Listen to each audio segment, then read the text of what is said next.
Donc sous couvert anti-émeute, anti-attentat, de sécurité, eh bien, il deviendra tout à fait légal pour le gouvernement de museler les sites internet et réseaux sociaux qu'elle aura choisis. Les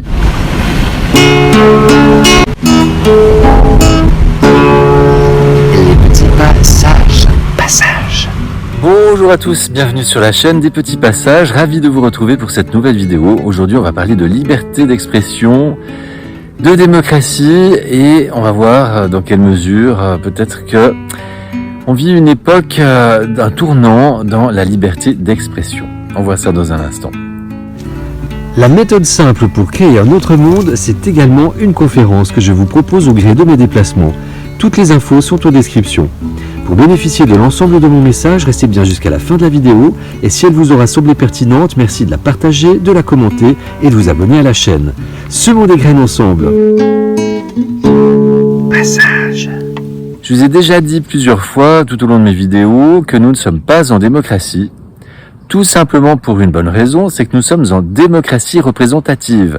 Ce deuxième mot, systématiquement escamoté du langage commun, fait toute la différence parce que, en fait, nous sommes représentés, nous déléguons notre pouvoir à des gens qui, théoriquement, devraient respecter nos intérêts, mais qui ne respectent uniquement que leurs propres intérêts et ceux de la finance, des multinationales, de l'agro-industrie, du complexe militaro-industriel, et voilà, en gros, tous ces gens-là, les grandes multinationales, et ils sont des marionnettes à leurs bottes.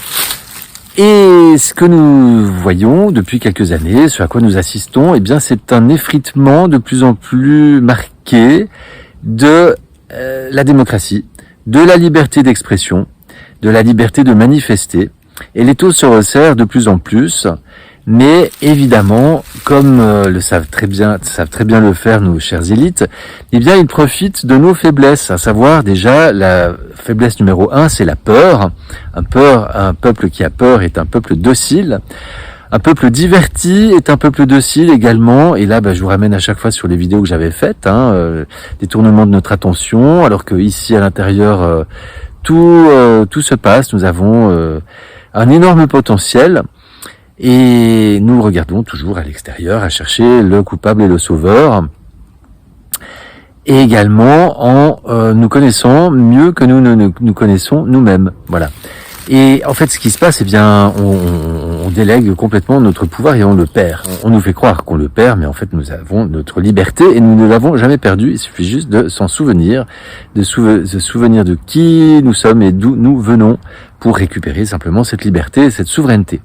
Et à cet égard, je vous rappelle le principe numéro 1 de la chaîne Les Petits Passages, nous sommes nos propres chefs. Qu'est-ce qui se passe en ces temps estivaux où la chaleur, la plage, les paillettes nous font oublier l'essentiel? Eh bien, c'est que nous avons de plus en plus de lois qui sont votées en catimini par notre gouvernement, enfin par nos députés, pour restreindre nos libertés. Alors, il y a déjà une loi qui est passée, c'est pour réquisitionner tous les biens et les personnes comme si on était en temps de guerre. Et comme par hasard, on a également des grèves chez les policiers. Il y a un grand désistement de la part de la police. Donc c'est un petit peu comme si on voulait remplacer la police par le public qui sera réquisitionné. Et nous avons également une loi qui est passée, comme quoi la police serait autorisée à mettre nos téléphones sur écoute, micro et caméra, si on est impliqué dans une affaire pénale impliquant 10 ans de réclusion ou plus. Donc en fait, ce qui se passe, c'est que techniquement, c'est possible depuis déjà très longtemps. C'était réservé à des affaires bien particulières, avec l'autorisation du procureur. Et voilà, c'était encadré par la loi, mais c'était très difficile de mettre tout le monde sur écoute. Et en fait, qu'est-ce qui se passe pour pouvoir mettre tout le monde sur écoute? C'est la technique des petits pas. On le fait de plus en plus, petit à petit.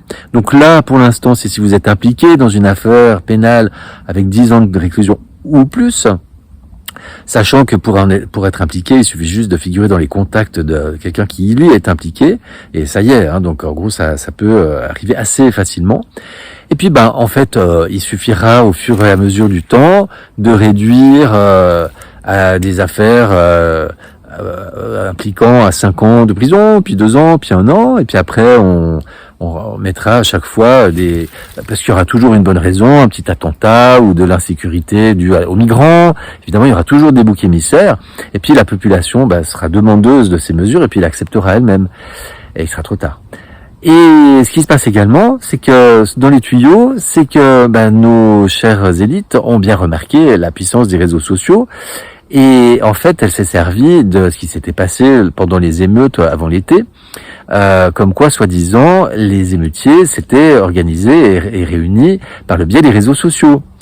Alors évidemment, la marmotte, elle met le chocolat dans le papier, elle croira à cela qui veut, mais pour ma part, je suis convaincu que ces émeutes sont tout à fait organisées pour pouvoir justifier ensuite des mesures de plus en plus liberticides. Et ça permet de mettre un frein sur les réseaux sociaux. Donc sous couvert anti-émeute, anti-attentat, de sécurité, il deviendra tout à fait légal pour le gouvernement de museler les sites internet et réseaux sociaux qu'elle aura choisis. Et ceci de façon tout à fait arbitraire. Je vous ramène à la vidéo que j'avais faite sur les fake news. En fait, qui décide ce qu'est une fake news? C'est juste une poignée de gens qui sont ni libres ni indépendants qui décident de ce qu'est une fake news ou de ce qui doit être censuré sur les réseaux sociaux. Les sites eux-mêmes, les réseaux sociaux eux-mêmes seront habilités à restreindre en fonction de critères qu'ils auront décidé de supprimer des chaînes, des vidéos. Et donc c'est un coup d'assomme majeur sur la liberté d'expression. Donc, je fais cette vidéo avant le 25 août, parce que normalement ce serait effectif à partir du 25 août, parce que sait-on jamais que je sois sous le coup de ces censures.